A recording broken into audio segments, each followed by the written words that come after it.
how to do it. Let me show you how to do it. Hi guys, so in today's video I just want to share the lessons that I learned when I was replacing my fuel filter. So this is a Lexus ES350, and if you have seen my previous video for how to replace the fuel filter, this is the lessons learned that I want to capture in this particular video. I did not cover everything in that video because I wanted to focus on how to replace the fuel filter, not necessarily what not to do. But in this video I just want to share some stuff that I went through and which was not recorded on camera, but I do want to walk you through the mistakes that I did, because I don't want you guys to do it, because I did struggle a little bit.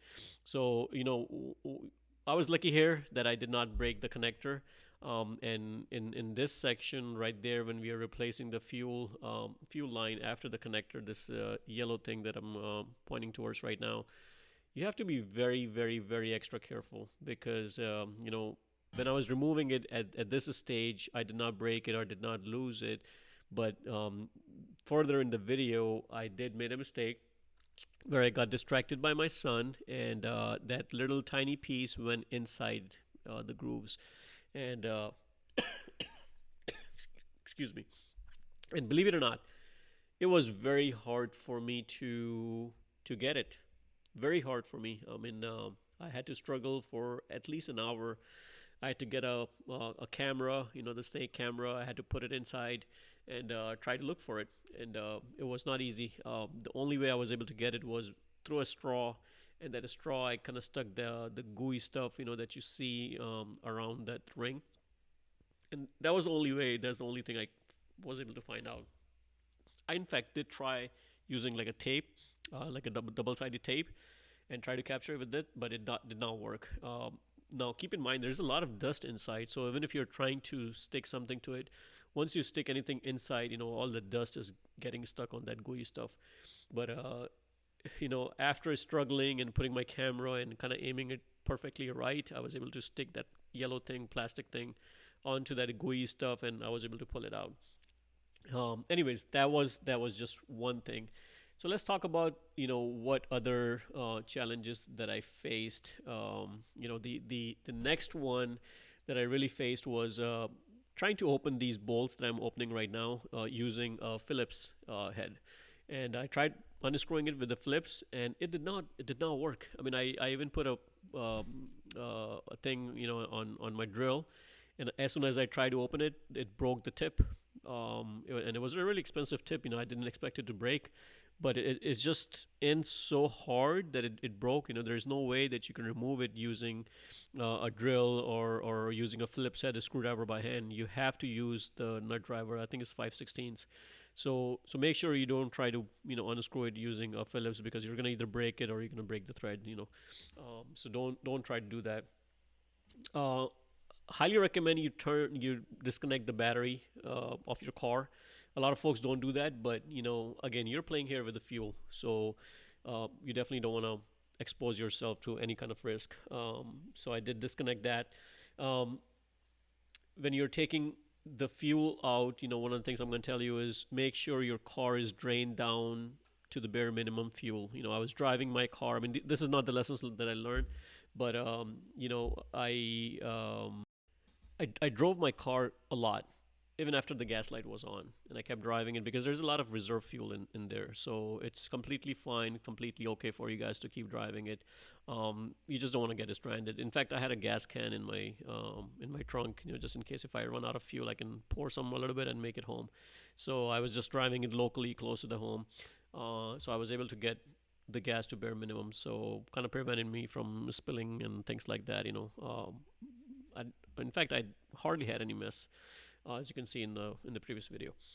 But anyway, let's talk about the second lessons that I learned. Once I got the gas tank out and I replaced the fuel, was kind of like the fighting with the ring to get on. And even though the new filter came with the O-ring, the metallic O-ring that goes on top, it was not easy to get on. The new one was not easy. I mean, I struggled with that thing for a lot. I didn't show it in the video, but I struggled a lot on that thing.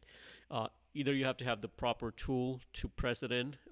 So I, in fact, end up just using my old one. I just stick it in, and there are a lot of stuff on the back, so it kind of keeps it in place.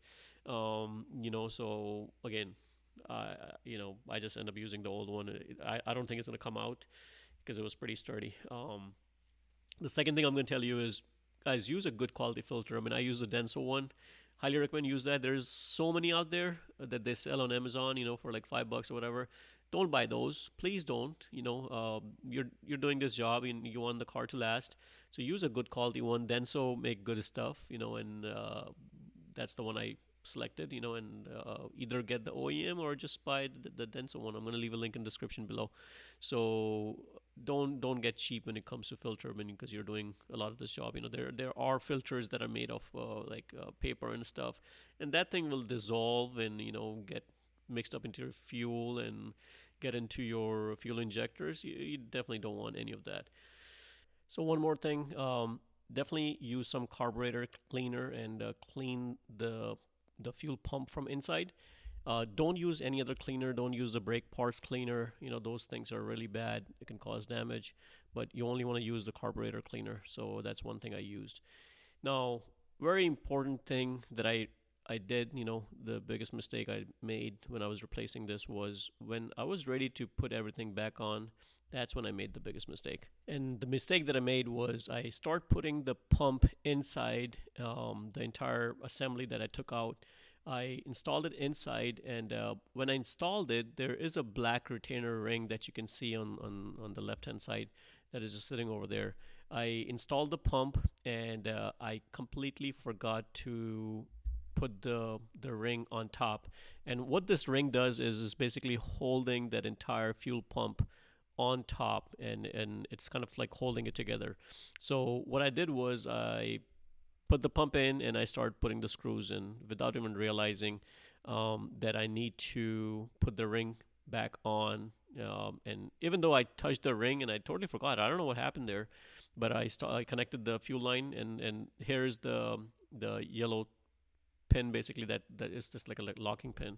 So I installed the locking pin, and again, I think that's when I lost it basically, because you're supposed to put the ring first and then install all this stuff afterwards, and it did not click me for some reason. I was just distracted. My kid was working around me, playing around me, and I just got distracted.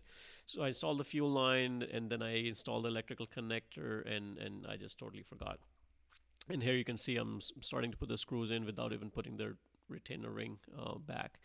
But that was the biggest mistake. And the second biggest mistake that I made was when I was going back to pretty much undo the screws and taking the fuel line out. Remember that yellow retainer ring, the clip, the plastic clip that I removed?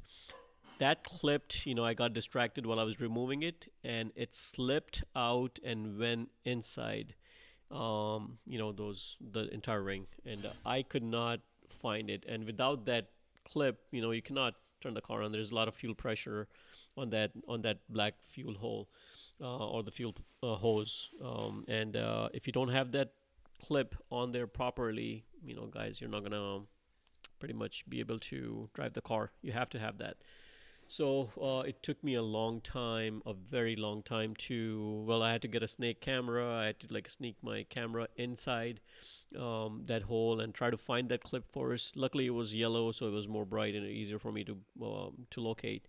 But to get to it, I had to put straws together, like really long straws, and kind of sneak it in. And I put that gooey stuff that I removed from that entire thing, the front top plate, and I put some the gooey stuff on top of the straw, and that's how I was able to stick to it and then kind of pull it out. But I almost gave hope. It took me almost an hour to find that yellow retainer clip, and that was the biggest lesson learned. So guys, be very careful. I would highly recommend, if you're doing this work, you see that open hole, take a big t-shirt or napkins or whatever, just stick it inside all the way around, just in case if you make that mistake of dropping a screw or any the retainer ring or anything, right, is smaller. At least you won't lose it. It'll stop. That thing will stop because of that. Whatever you put it out there. So highly recommend. Don't make those mistakes because just by doing precautionary measures, you can save yourself from a lot of headache, which I had to go through doing this job. It could have been a much simpler job, but it turned out to be a 2 to 3 hour job only because I lost the stuff, and then I was trying to shuffle back, and I forgot to put it back in the right orientation, forgot the ring, and then end up losing the clip and a bunch of other stuff that I talked about. But anyways, I just wanted to make this video to tell you guys that hey, you know take precautionary measures, do it nice and slow, and you should be able to do this job fairly easy. But if you make the same mistakes that I did, you're gonna have a bad day. So I had a bad day, but I kept my cool. Luckily, it was a Saturday, so no rush. I was just home. My kids were playing outside, so I was able to tackle it. Not a big deal. But again, take your time to do this properly, and I think it was a fun job, and by I had a lot of issues with my car not starting on time. It was just delay with the start. But after I fixed this, that problem is gone. So I'm very happy that I did this. So if you have high mileage car, definitely change your oil filters or uh, the retainer for the filter, and hopefully this will solve the issue. So guys, thanks for watching, and hopefully you learned something. And if you have watched this video that far, please give it a thumbs up, give it a like. It kind of helps the channel. Appreciate it. Thank you.